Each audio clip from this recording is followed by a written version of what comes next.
Bonjour! Au Gossette Bas cette semaine, je fais une Bernage du Canada comme cadeau de Noël à René.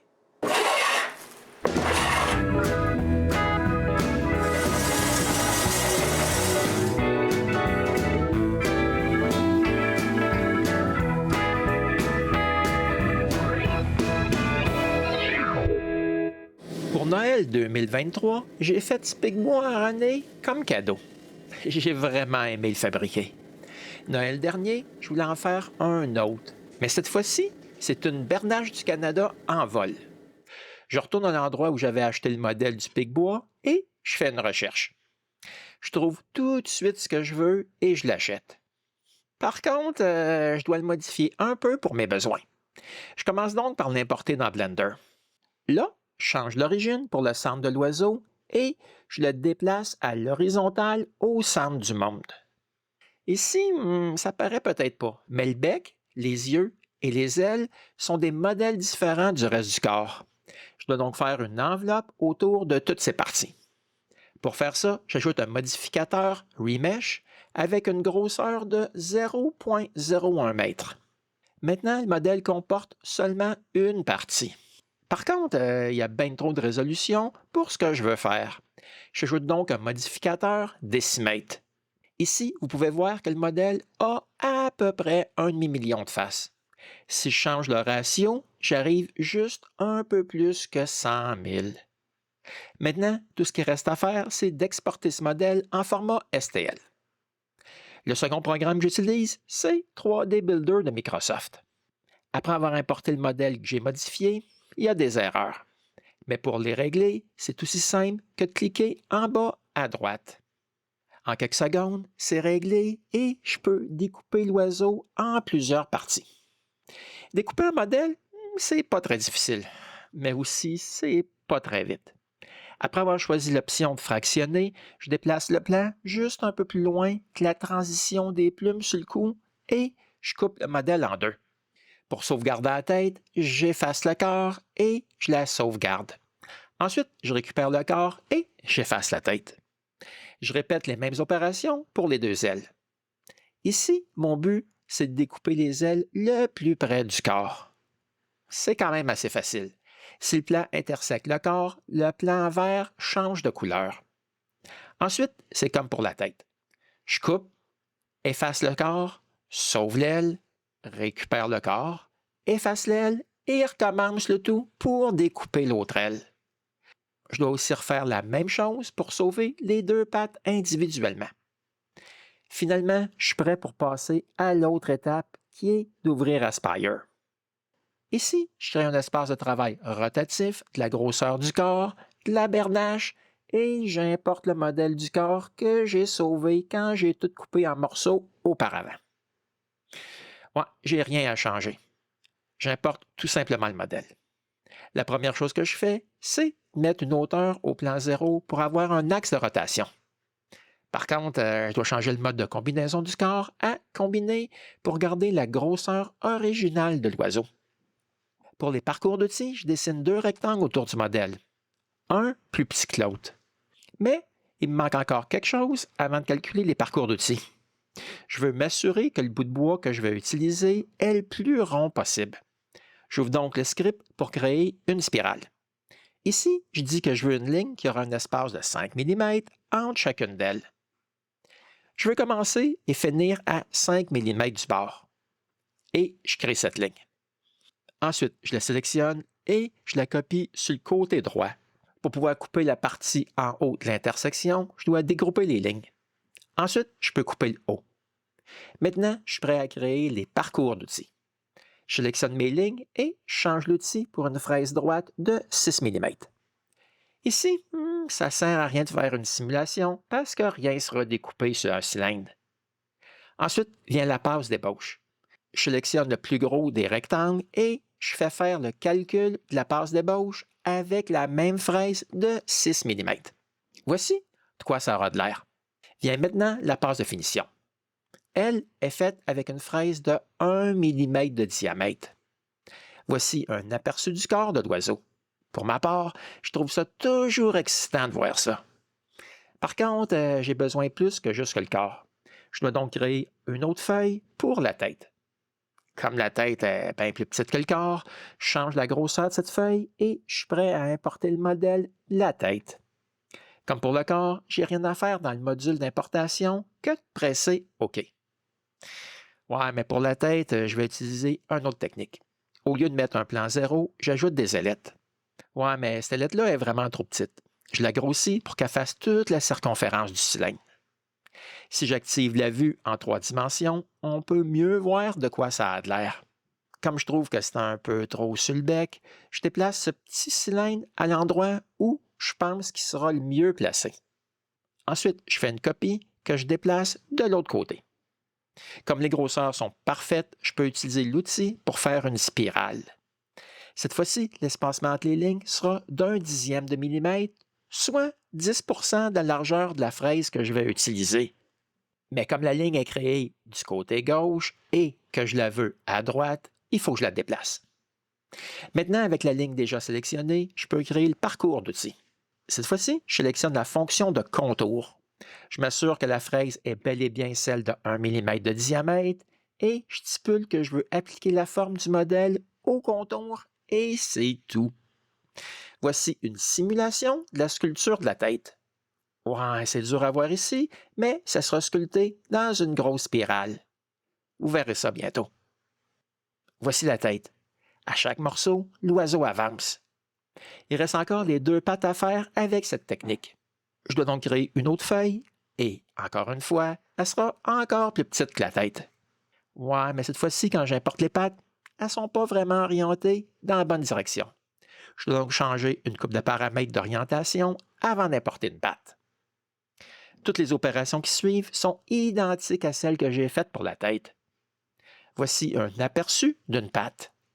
Maintenant, il me manque les ailes. Pour elles, je dois ouvrir un autre fichier dans Aspire. Ouais, parce qu'on ne peut pas mélanger des fichiers rotatifs avec d'autres types de fichiers.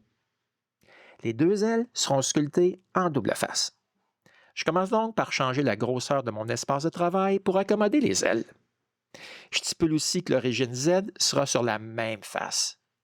Comme pour les autres modèles, je commence par les importer. Par contre, ce modèle-là, il est loin d'être au centre. J'appuie donc pour le déplacer au centre de mon morceau de bois. Je dois aussi tourner le modèle pour qu'il entre dans ma pièce de bois et le recentrer. Ensuite, je dois aller positionner le modèle. Je dois aussi m'assurer que le modèle sera découpé au centre et j'ajoute une distance de surcoupe. Je peux maintenant importer le modèle. Une sculpture double face, c'est bien plus facile qu'une sculpture rotative, comme vous allez voir. Par contre, je dois ajouter des ailettes pour tenir l'aile en place durant la coupe. Ouais, c'est pas très difficile. Il faut juste en mettre quelques-unes à des endroits stratégiques. J'en mets 8 pour chaque aile. Pour savoir où faire les parcours d'outils, il faut un contour de l'aile. Je fais ça tout de suite. Comme l'aile devra être sculptée des 2 côtés, j'ajoute aussi des cercles directement au centre de la feuille qui vont me servir d'alignement quand viendra le temps de sculpter le second côté. Les ailettes que j'ai mises sont présentement juste sur la partie du haut. Je dois toutes les sélectionner et faire une copie sur l'autre côté. Maintenant, je suis prêt à faire les parcours d'outils. Le premier parcours sera pour faire les trous d'alignement. Après les avoir sélectionnés, le programme ouvre l'onglet de la position de la coupe dans la pièce de bois. Pour les ailes, je dois stipuler qu'il y aura autant de matériel à enlever sur les 2 faces. Ces trous seront faits avec la même fraise que la passe d'ébauche, soit une fraise de 6 mm. Ces trous seront assez profonds. Il faut qu'ils puissent passer au travers du morceau de bois et aussi faire des trous dans la table.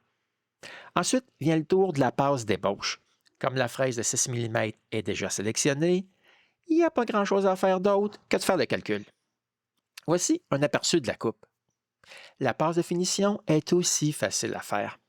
La seule chose que je change ici, c'est de mettre l'angle de balayage à moins 90 degrés pour avoir une coupe verticale qui commence à gauche. Voici un aperçu de la face du haut de l'aile gauche. Maintenant, je dois refaire toutes les mêmes opérations pour l'autre face de l'aile pour avoir d'autres fichiers de parcours dessus. Voici à quoi le bout de bois aura de l'air après avoir été coupé des 2 côtés. Je dois aussi tout répéter les mêmes opérations pour l'aile droite. Finalement, je peux aller dans l'atelier pour faire cette bernache. Je décide d'utiliser le bout de tilleul que Peter m'a donné quand je suis allé couper des planches de cerisier près de chez lui. Par contre, je m'aperçois assez vite que d'essayer de descendre cette bûche comme ça va finir en désastre. Je change donc de technique et j'utilise une corde. Ça fonctionne pas mal mieux et c'est bien plus sécuritaire. La bûche a une belle craque. C'est l'endroit idéal pour la couper en deux.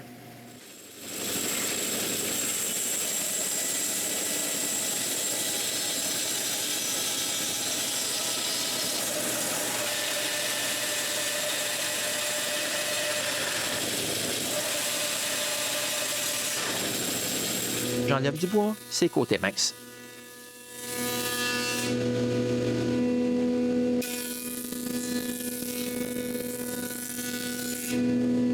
En plus de me donner des côtés droits, ça rapetisse la largeur de la bûche, ce qui est parfait pour la passer sur la décousseuse.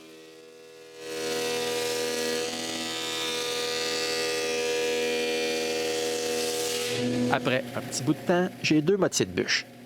Je marque le centre de la plus petite. À l'aide de ces marques, je peux trouver l'endroit où je dois couper.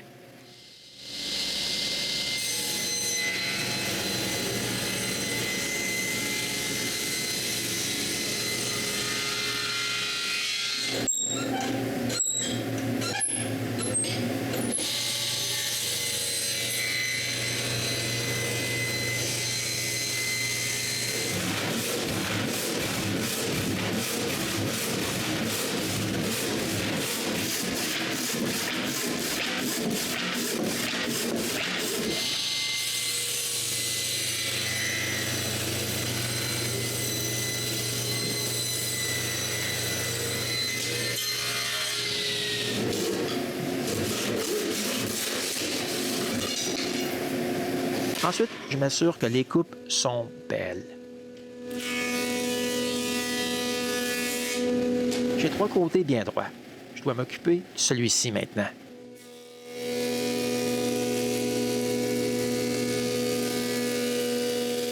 J'ai enfin un bloc carré de la bonne grosseur. Je dois le couper à bonne longueur maintenant.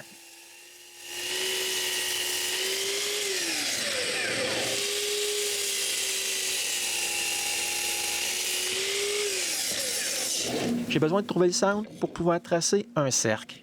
Mais avant de couper les coins, je dois faire un tenon au bout du morceau de bois.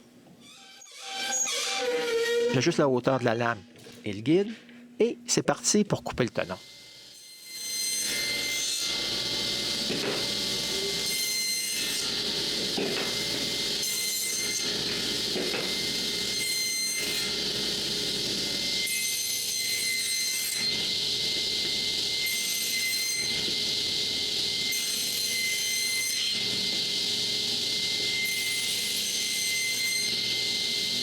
Maintenant que le tenon y est coupé, il faut que je me débarrasse des quatre coins.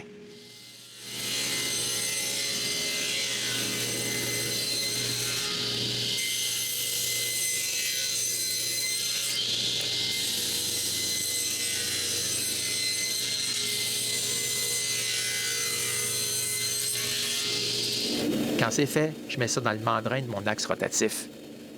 L'autre côté est maintenu en place avec une pointe. Quand ça ne bouge plus, je m'assure que la partie du haut est bien niveau parce que je vais prendre mes ajustements sur le point du bloc. Maintenant, je peux mettre la fraise droite et ajuster son zéro au bout sur ma marque. Ensuite, c'est parti.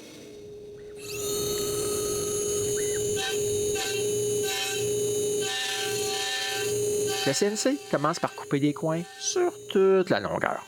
C'est pas vraiment nécessaire que ce soit vraiment rond, mais juste que ça dépasse pas trop. Ensuite, la passe d'ébauche commence. C'est quand même assez long. 2h30 pour enlever le plus gros du bois.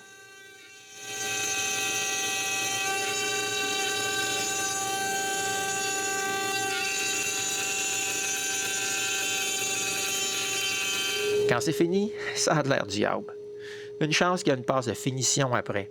Parce que ça a vraiment pas de l'air d'un petit poulet sur une broche.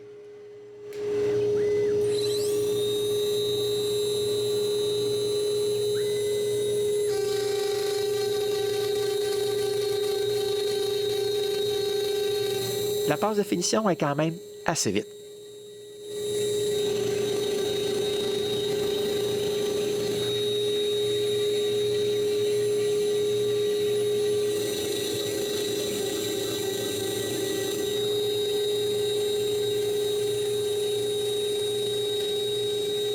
Voici le résultat 4h30 plus tard.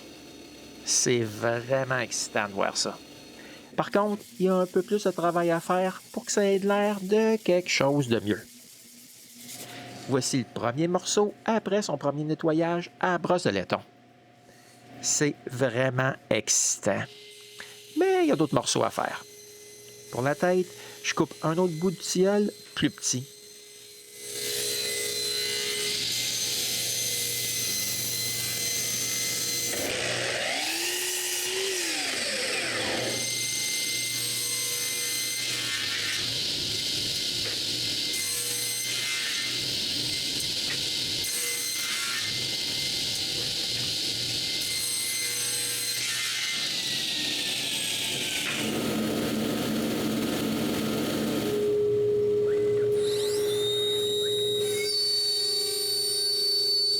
Vous vous rappelez, j'avais dit que la tête serait sculptée avec une longue spirale.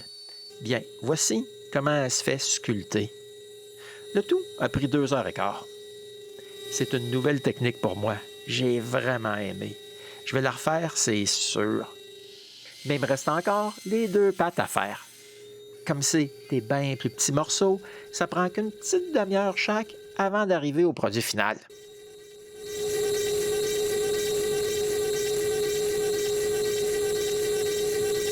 Il reste encore les 2 ailes à faire. Je commence par préparer d'autres tilleuls.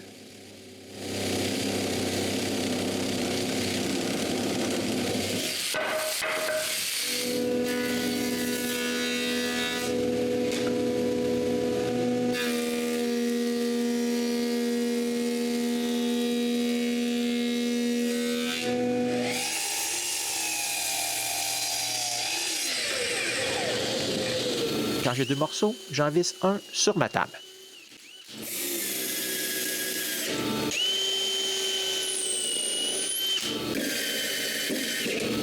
J'aligne l'axe X et Y au centre, change la fraise pour une droite et c'est parti pour la passe d'ébauche.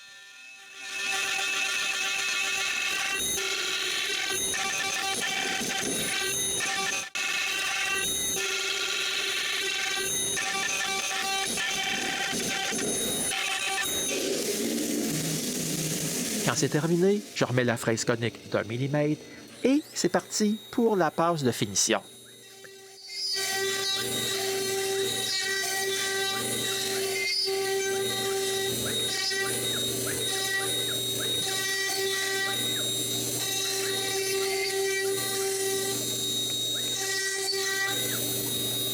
Cette passe prend 1h40. Ensuite, c'est le tour de l'autre côté.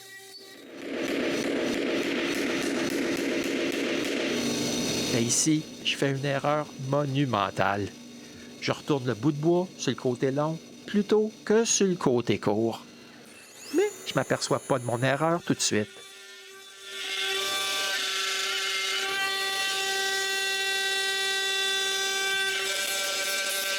J'ai un bon bout de la passe d'ébauche de fait quand je vois mon erreur. Il est vraiment trop tard. Je dois tout recommencer avec le morceau que je croyais utiliser pour l'aile droite. Maintenant, ce bout de bois, il est juste bon pour le poêle à bois. Mais avant de le brûler, je m'en sers pour mesurer ce que je dois couper pour le nouveau morceau de l'aile droite.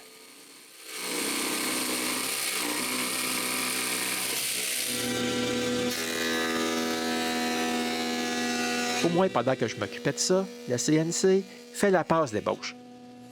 C'est le tour de la finition maintenant.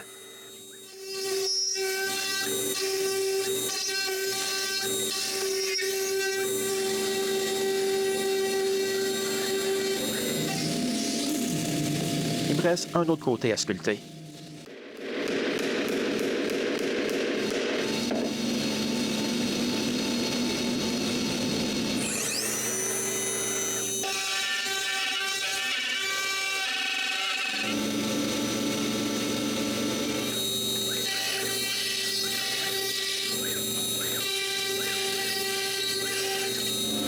Voici la première aile de terminée.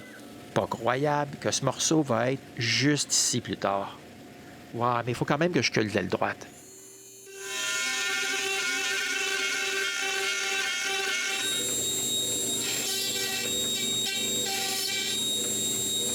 Bon, j'ai maintenant tous les morceaux pour assembler la bernache.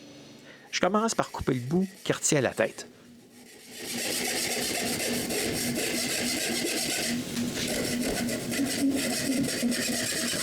Avec un ciseau à bois, j'enlève un peu de bois.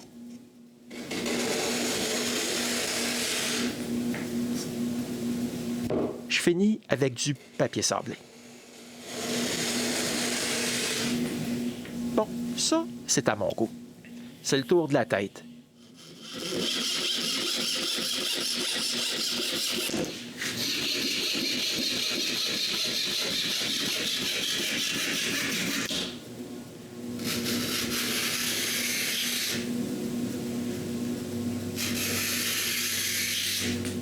Elle va aller ici, juste comme ça. Ouais, elle est un peu plus petite, mais je vais arranger ça plus tard. Il reste les pattes.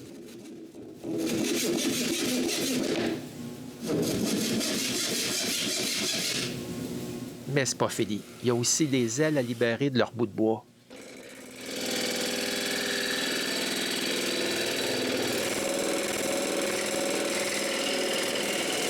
Les ailes sont assez fragiles et un bout d'aile s'est brisé. Je le recolle avec la colle instantanée. Mais j'ai loin d'avoir terminé avec les ailes parce que je dois me débarrasser de toutes les ailettes que j'ai mises.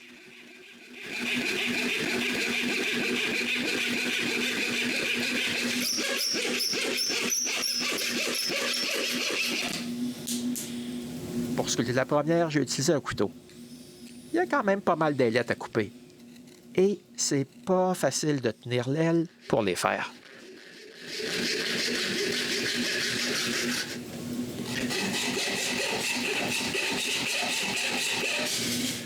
Pour le reste des sculptures que j'ai faites, j'ai utilisé des couches.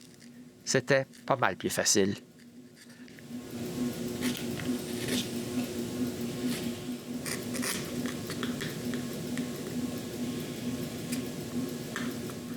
Pour rendre la partie de l'aile qui se colle au corps droite, je l'ai encore passé sur le papier sablé.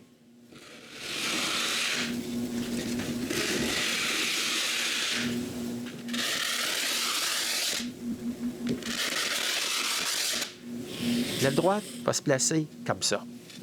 C'est parfait. Je suis vraiment heureux. Maintenant, je dois refaire la même chose pour l'aile gauche.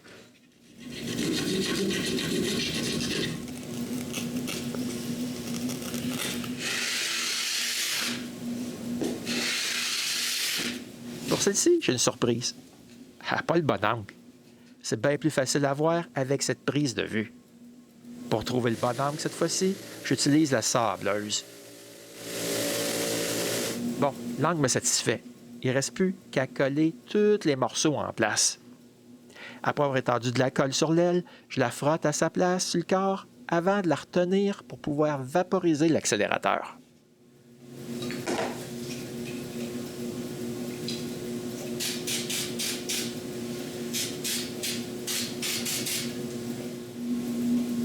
Je fais la même chose pour la tête et les deux pattes.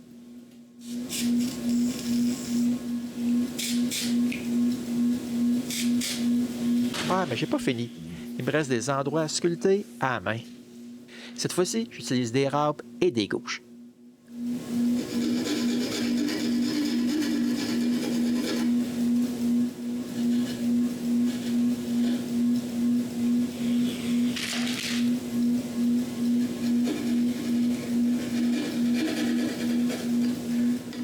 Ah, je retrouve des fentes aux joints de colle ici et là. J'utilise encore de la colle instantanée pour les boucher. Ensuite, avec des gouges, je fais disparaître les joints.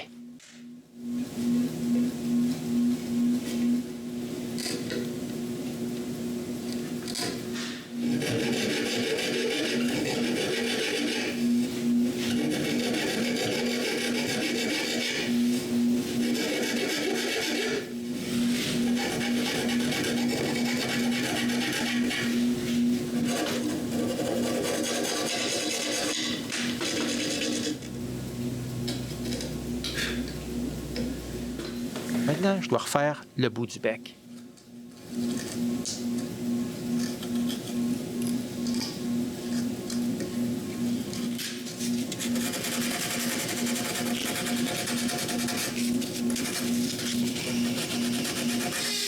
Avant de m'occuper de la queue, j'en profite, étant donné que c'est bien dans l'étau, à passer une brosse de laiton partout sa sculpture.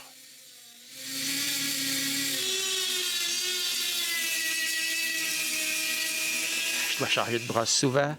À manger comme ça nettoie pas très bien.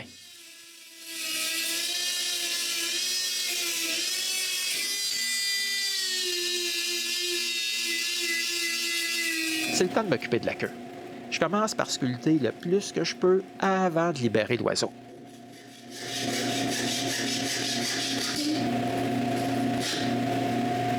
Mais la sculpture n'était pas encore terminée.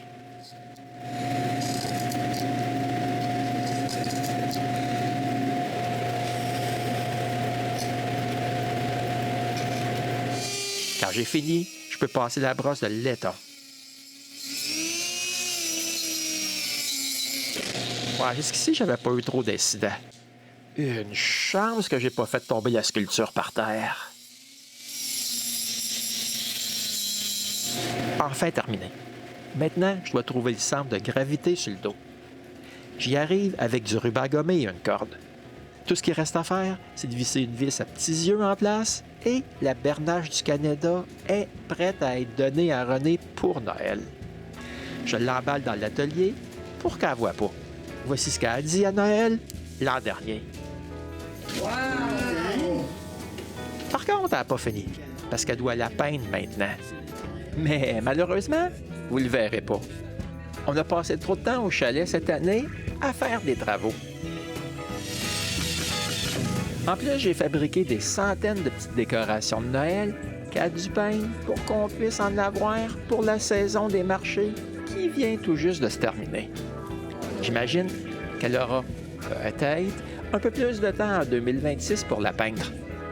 Pour notre part, on se revoit l'an prochain au Casseux de bois.